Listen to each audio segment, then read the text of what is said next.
Welcome to the Mind Myself podcast.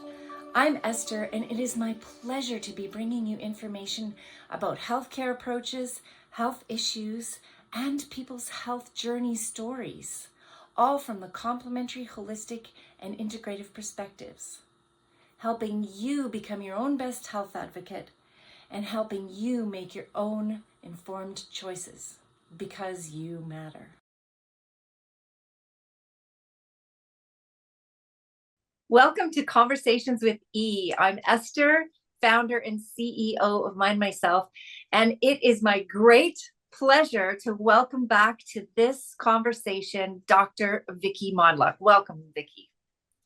Thank you so much. It's such a pleasure to be here.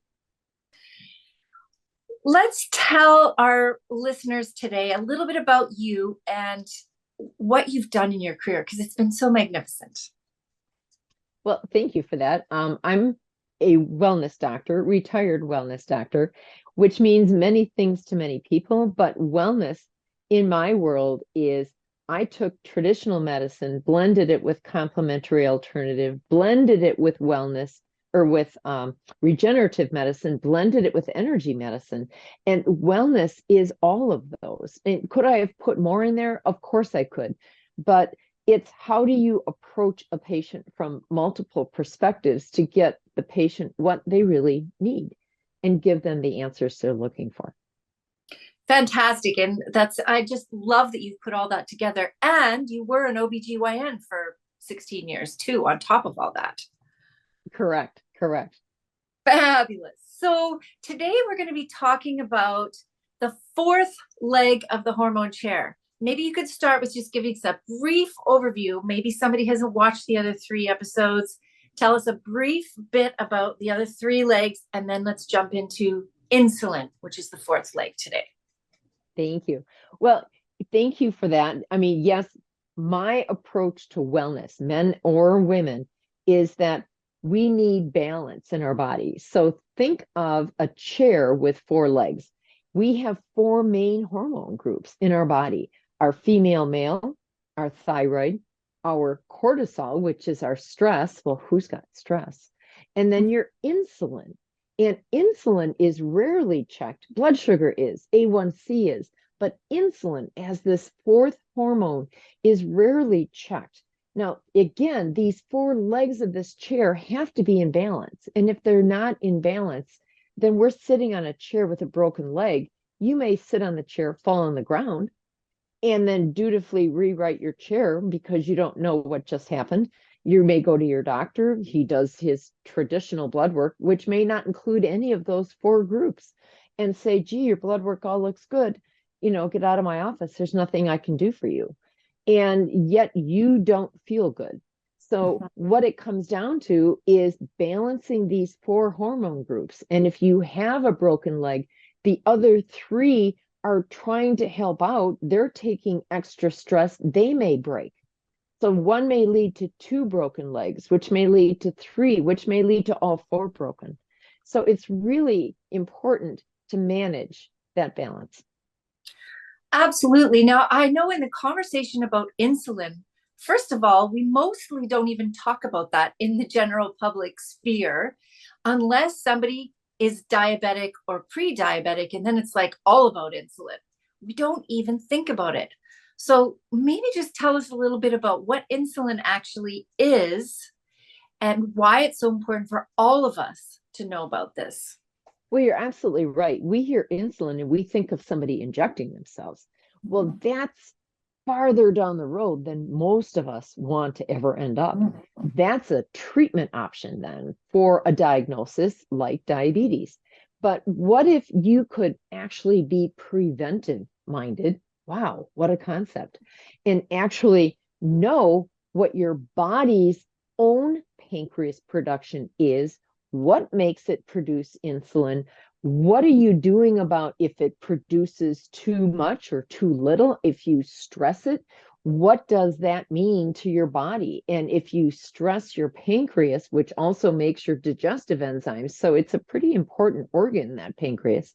But if you stress that pancreas too much, you are going to use up the insulin that you're making, and you're putting so much that you're burning out that beta islet cell in your pancreas, making your insulin, and you will become prematurely insulin resistant and then prematurely diabetic.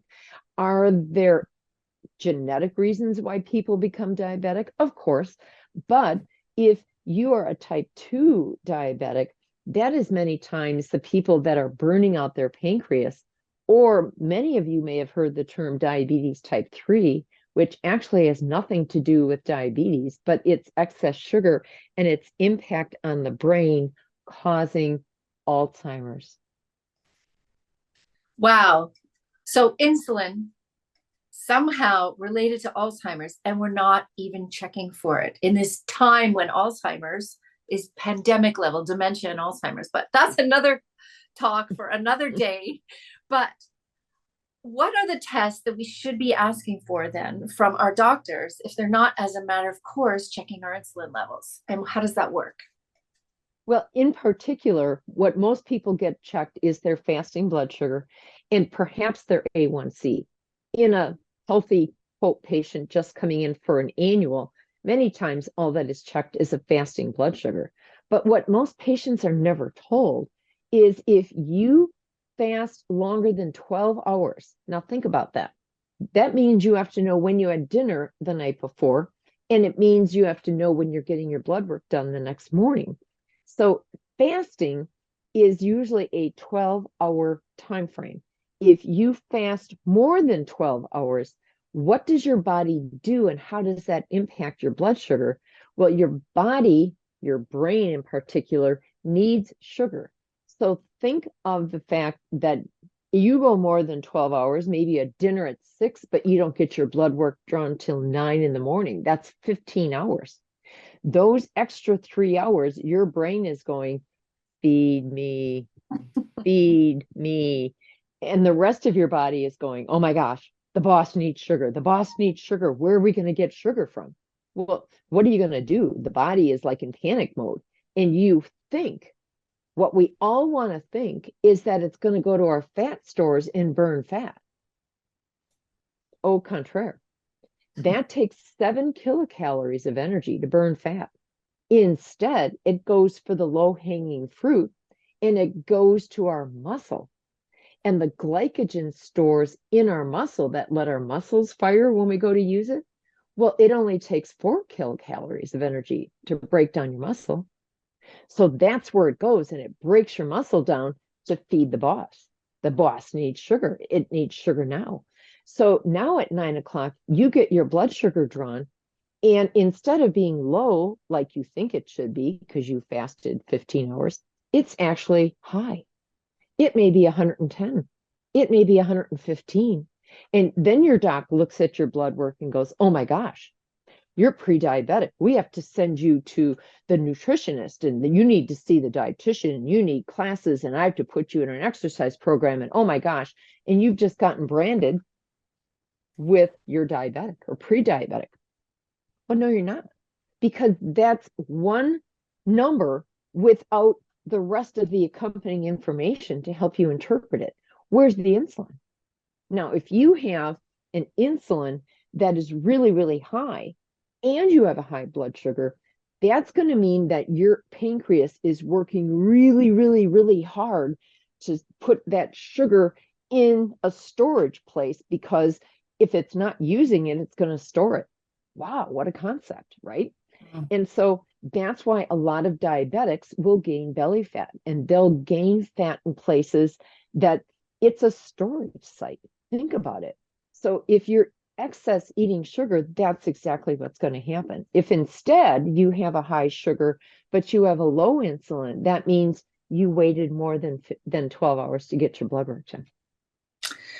Okay, so, and we're not talking about diabetes in this talk. So you're just making statements about general average health of our systems when we go in for our annual checkups. Of course, we should be looking at if we suspect or think something's wrong, then take it further, is what I'm hearing you say. But for general purposes, make sure you get. So what tests should we ask our doctors for then when we go in for our You annual want a fasting insulin, Mhm. and that fasting insulin with a fasting blood sugar is paramount, because then you can make sense of the fasting blood sugar with your fasting insulin. Now, if you want to be really, really knowing what your body is thinking, then ask once in a while for your hemoglobin A1C.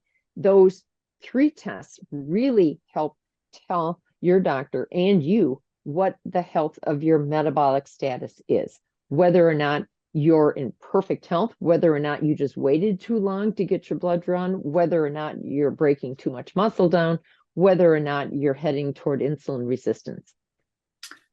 Okay, so we hear so much about intermittent fasting right now and autophagy, if that's how you pronounce it. I've heard different ways, but autophagy.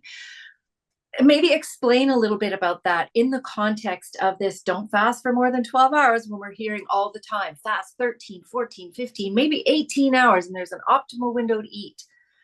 Tell us a little bit more about that from your perspective. From my perspective, I always told patients, if you feel you want to fast, you can pick one day a week that you're going to do that, but know you're going to break down the muscle that you go to the gym to build. So as long as you understand that, then if that makes you feel better, go for it. But understand, if you do a regular intermittent fast of 16 or 18 hours and you do one meal a day, you are consistently going to the gym to build the muscle, consistently going more than 12 hours and breaking down the muscle. That's called a hamster wheel. You're going around and around and you aren't accomplishing what you're there to accomplish. Do you train your stomach to shrink? Yes. Do you train your cells in your body to work with less sugar? Well, yes and no. For the first 12 hours, yes, but after that, you're bathing them in sugar. So it's kind of a mixed message that you give to your body. And so realize that 12-hour window, that can mean do a light breakfast. You still need to know how to eat for your body type, but then 12 hours later, have your dinner. But if you routinely do a longer than 12-hour and you do that several days in a row, you will end up with gaining weight instead of losing weight. And usually it's belly fat. So fascinating. And I know that we're going to have another conversation about the 4 metabolic body types. So if you're wanting to know more about that, go look for that podcast as well. But in the meantime, coming back to this, and what does the term autophagy mean to you? Well, autophagy is your body automatically figuring out how it's going to manage its cellular health, so to speak. So autophagy or autophagy, or there are many different pronunciations of how to say that word, but that process is a self process that the body goes through of how it is managing its cellular health, therefore its organ health, therefore the balance between organs in the body and how they're talking to each other. Okay. And let's talk about sugar. How much sugar is too much sugar? What kinds of sugar are optimal? What are your recommendations? Because it's pretty hard to live life, certainly in North American culture, without some sugar in our diet of some kind. What are your thoughts on that? Well, there's a lot of hidden sugar in our diet.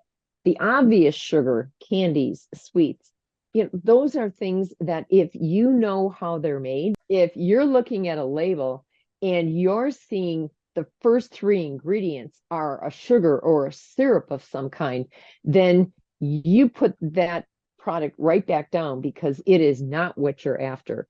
The obvious simple sugars like a sugared soda, where is your nutritional value? There is none. Where is any nutritional value in a corn syrup added as a second ingredient, even to anything that you're eating? Processed foods usually have so much chemical that they use a syrup or a sugar as a cover-up for the processed chemicals that are put into that food. So, but sugar gets a bad rap when we talk about what is a carbohydrate. And many people kind of interchange the words sugar and carbohydrate. So there are natural carbohydrates, your fruits, your vegetables. And many of our fruits have a higher conversion of fructose as a sugar to a sugar that is too much for your body to handle. So if you talk about, are there some fruits that are better than others if we have a patient who may be insulin resistant or trying to make sure they don't get there, I usually tell people go for a fruit that is less juicy. Go for an apple over berries. Go for a pear over something that is a very highly juiced fruit. So, a mango or a pineapple is a very highly sugared fruit. So the less is more. And so be aware of the type of fruit that you're putting in your body. Vegetables are also a carbohydrate. So many people discount your fruits and vegetables as counting for a carb. They think that man-made carb as a simple sugar. So watch your table salt. Know that brown sugar is actually just molasses added to table sugar. So you're actually getting more sugar in there. So definitely eat less of it. So just realize what your sources are. And if you're not sure, go for a little drop of agave or go for a little drop of honey instead of that teaspoon of sugar in your coffee or tea.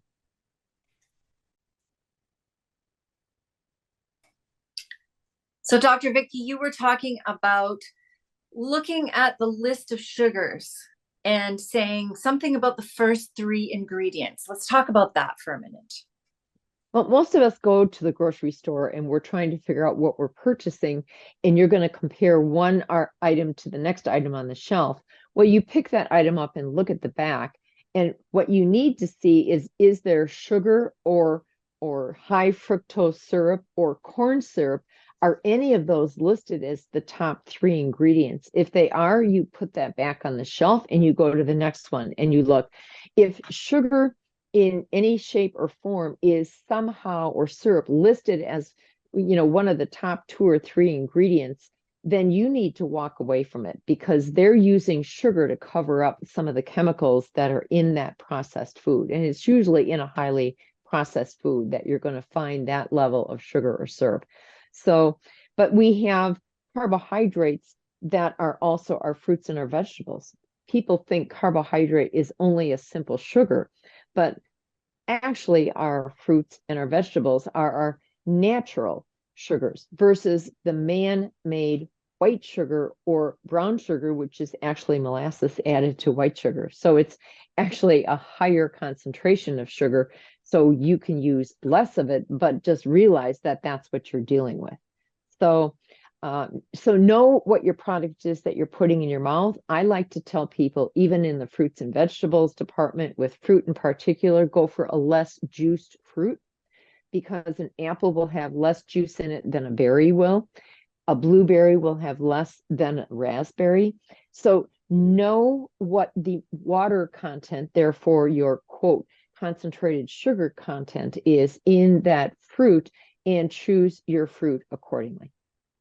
That's so interesting because I've heard some people say if you're going to pick a fruit and you're trying to minimize your sugar content, but you really need some, to pick some berries like blueberries or raspberries or blackberries because they have, I've heard, so I'm hearing you say something different, that has a lower a lower sugar content. So you're saying the opposite.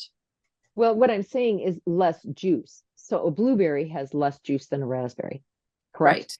Right. And a strawberry has less juice than a raspberry. So I love raspberries. It just means that you're going to have less raspberry content than you're going to have blueberry content. I could eat blueberries all day.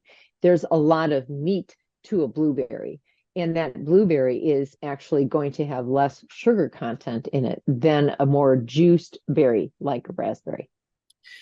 Great. Well, let's talk about quantities of, let's say somebody says, okay, I'm looking at my processed sugar. I know I have to reduce that. That's pretty simple. You look at the first three ingredients, first five ingredients, and you make your decisions accordingly. But on general terms, for our general everyday living, what kind of balance between sugar, protein, fat, carbohydrate, and I know sugar and carbohydrates are, linked, but what kind of balance would you say?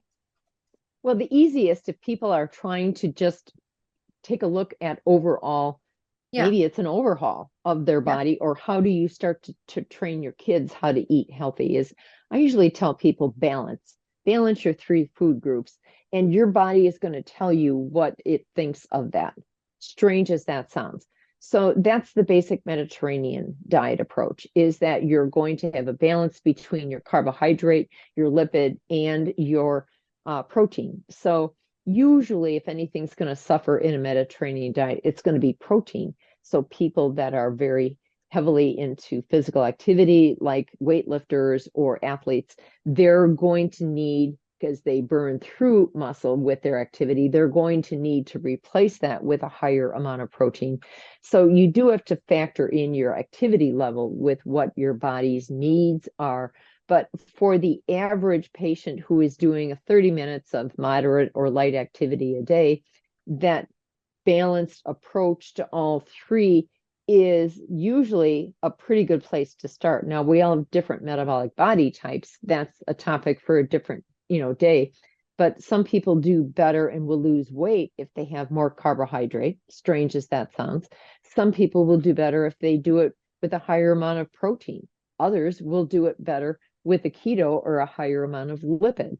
But there are people out there that actually gain weight on a ketogenic diet, which sounds totally different than everything you've ever heard.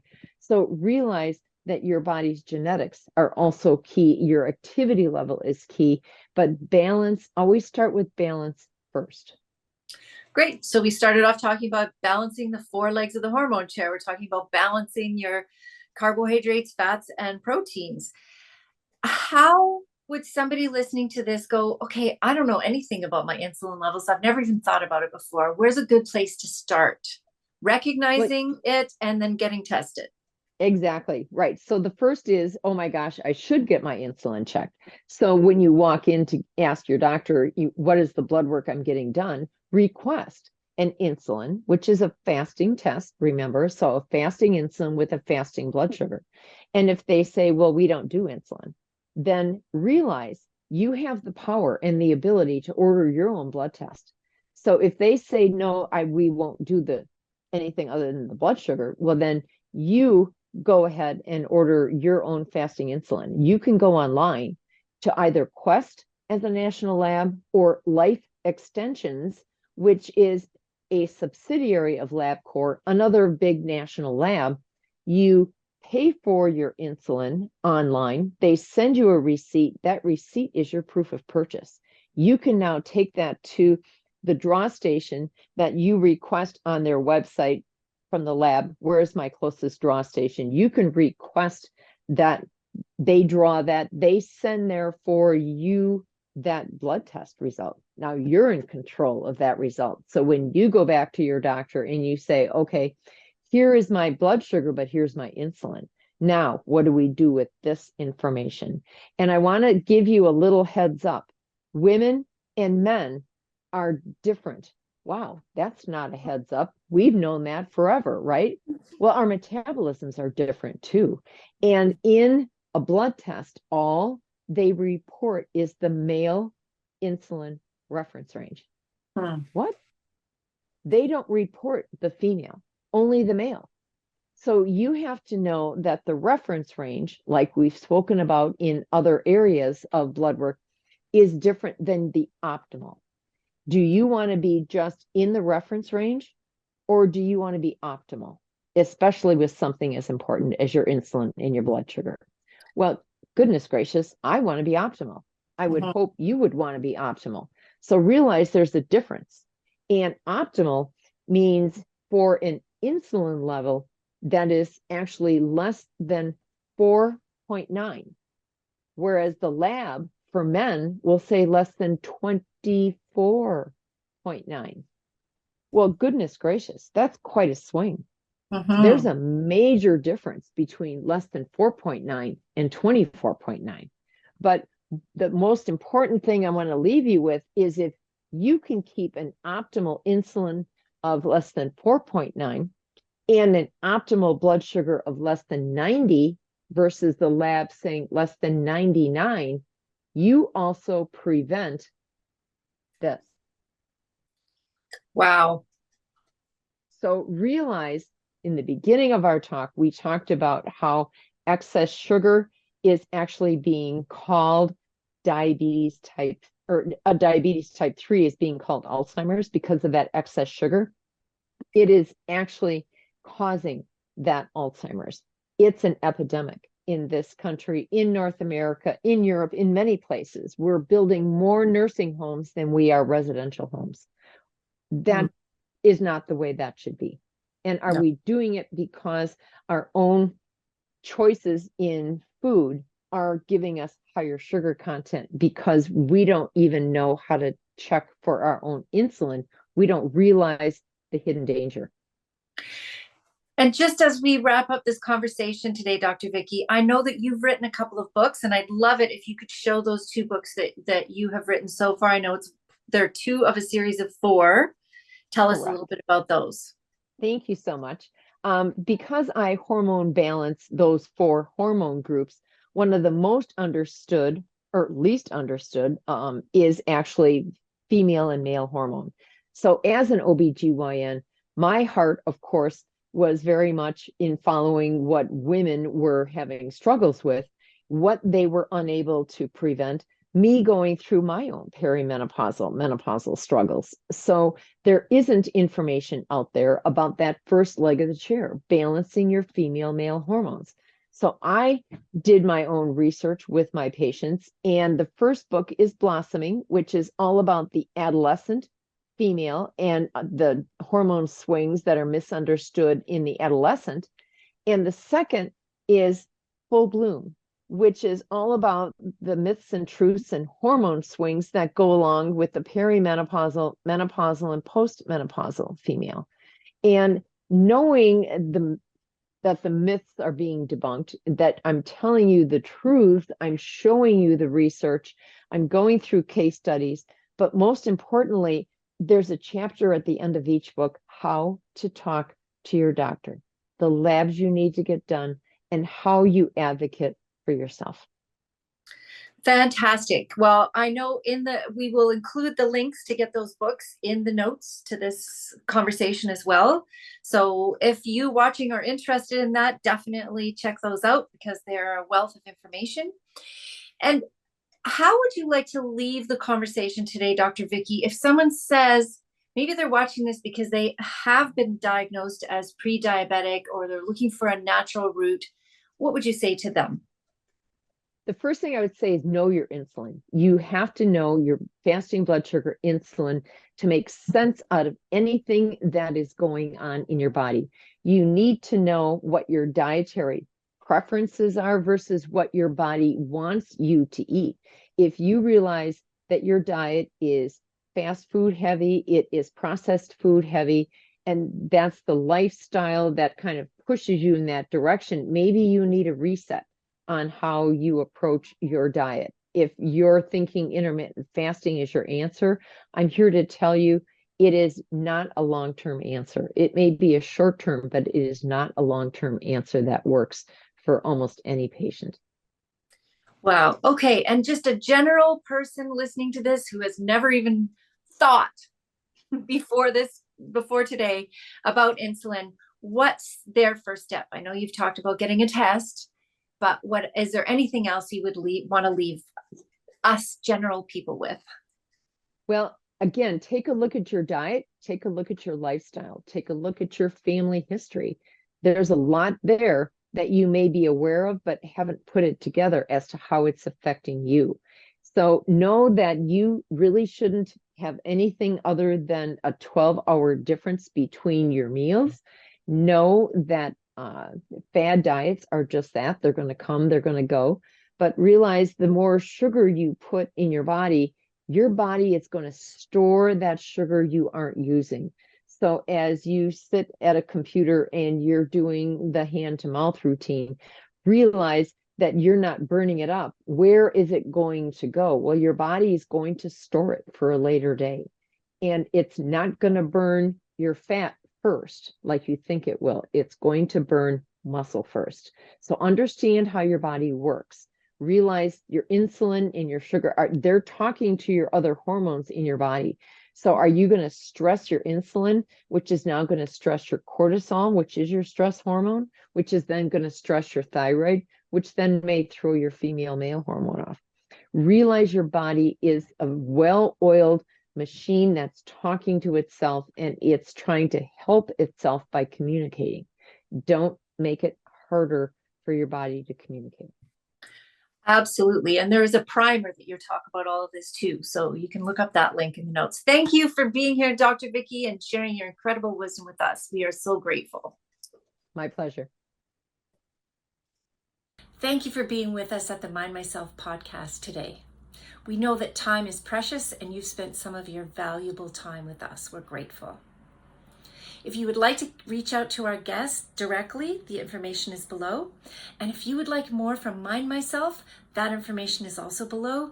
Please visit our website and check out all the information about the different complementary, holistic, and integrative healthcare approaches, information about health issues, more podcasts, tons of blogs, and we even have a community page for you where you could reach out and tell your story safely, or you could ask questions and perhaps somebody else in the world is going through something similar to you. In any case, we're so glad you're with us, and we're doing this because you matter.